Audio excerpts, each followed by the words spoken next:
biyahe ni Koy na yung boyfriend daw po na hinahanap natin, bakit hanggang ngayon hindi nagsasalita, wala pa din tayong naririnig na galing sa kanya, ay hinold na din po ng pulis, mga kababayan. No?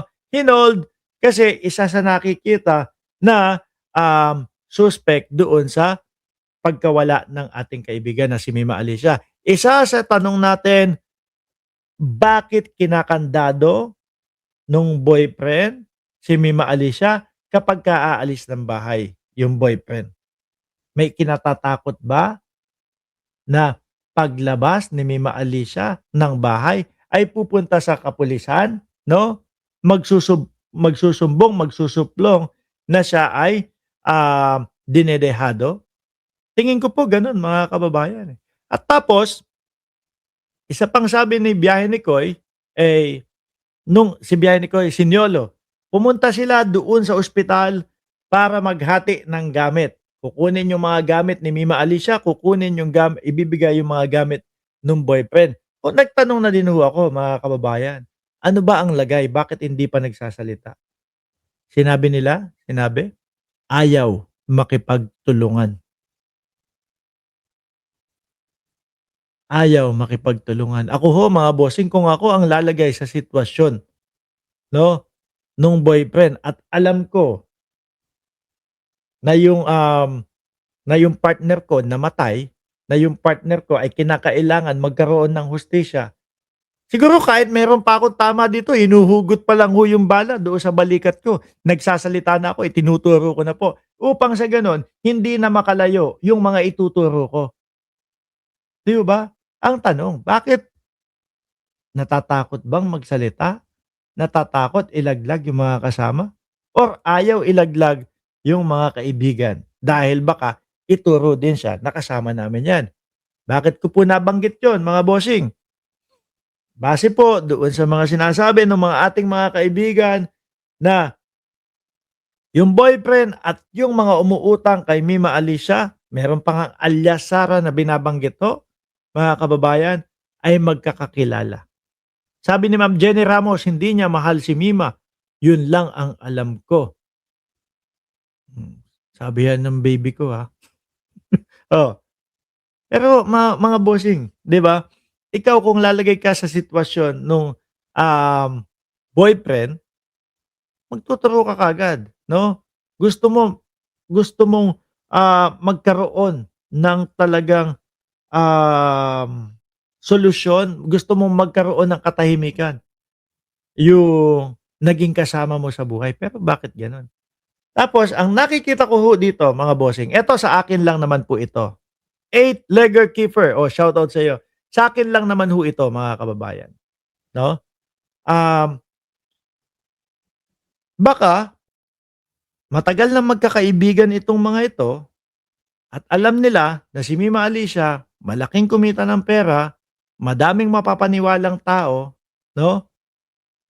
Kaya itinanim nila yung sinasabi na boyfriend kay Mima Alicia at pagkatapos doon na ginawa yung modus, 'no? Doon na ginawa yung ano, kasi sinabi po, galing mismo kay biyahe ni Koy. Yung pako daw po na boyfriend ang nag-uutos kay Mima Alicia. Napaisip nga ako, sabi ko, hindi kaya yung message sa akin ni Mima Alicia na 300,000 pautang, eh, iniutos din, 'no? Kasi yan, nagkakalabasan na po, umabot ng 8 milyon yung naipautang ni Mima Alicia. Meron kay Boss Mike Cervera, sa akin wala naman po, hindi ko napautang, mga kababayan, dahil wala naman po akong gano'ng kalaking pera, 300,000. Pero talagang madaming inutangan, 'no? Sabi nga po nung mga kaibigan natin, kami na po ang humihingi ng paumanhin, patawad doon sa mga nautangan ni Mima Alicia. Baka yung boyfriend din ang nag-utos, eh. 'Di ba sabi ni Sir Tony Ninobla, hostage niya pala si Mima Alicia at illegal detention yung ginawa ng BF, 'no? Kasabwat malamang at pinadaplisan lang siya ng tama para kunyari walang kinalaman sa pagtiyugi kay Mima. Eh, dito daw ho, mga kababayan, dito sa balikat, at dito sa binti, mga bossing, yung tama ng boyfriend. At ngayon base doon sa kanilang nakita, okey na daw po yung boyfriend, mga bossing. Hmm, pero ano't ano man pa mo, sabi, yung mga mastermind daw nagtatago. At isa pala, mga kababayan, doon sa, kasama, naalala niyo po doon sa Net25 yung unang-unang balita na lumabas po na nag-update kung ano ang nangyari kay Mima Alicia. Meron dalawang lalaki, sa bandang dulo ng video yoong, um, pumunta doon sa bahay at tapos ang sinasabi ay kukuha ng pera upang ipambayad doon sa ospital nung lalaki. Dokumento daw ang hinahanap dun, mga papeles daw po. Ang nakikita kong hinahanap, mga kababayan, baka yung magkabilang panig may pinirmahan, ganyan naman po tayo, eh. 5,000, 10,000, 15,000, 20,000 nga po, mga kababayan.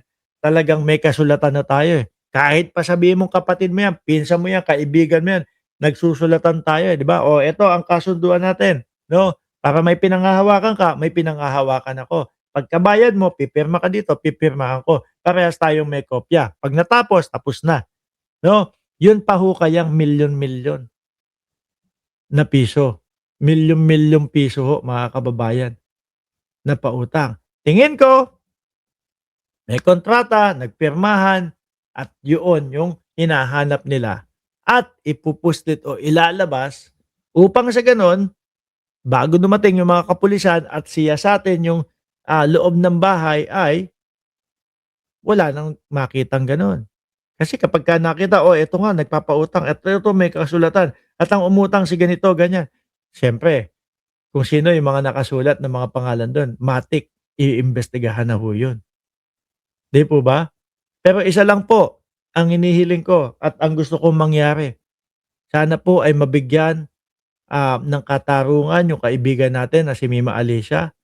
Mabigat, maanghang bumanat, nagmumura, 'no?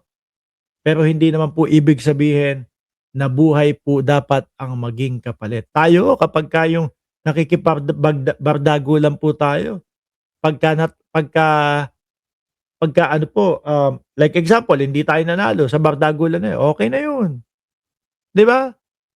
Pero pagka yung sa mga DDS, minsan hindi minsan, lagi kang babantaan. Ikaw ang susunod, yari ka na, saan ka magtatago, ganito. Pagka wala na po silang maisagot, mga bossing, 'di ba? Ngayon po yung libing ni Mima Alicia kung hindi ko sigurado kung 1:00 o 3:00, pero ipagdasal po natin, mga kababayan, yung kaluluwa ni Mima. Bakit hindi niya nasalag yung bala papunta kay Mima Alicia? Sabi ng boyfriend, sabi ni Ma'am, Jobro, ano po, eh, hinabol pa daw si Mima, eh. Pinutukan na doon sa loob ng sasakyan, nakatakbo si Mima, takbo ng, konti, pero talagang si Mima talaga ang gustong tapusin, 'no, siguro gustong matapos yung utang at nagsalita na din, kung di ako nagkakamali nagsalita na din yung dalawang nahuli at may itinuturo na nga po, 'no. Sabi ni Jenny Ramos, 2 PM daw, Sir Mark, kick ko kaya 'to, sir ang tawag sa'kin, eh.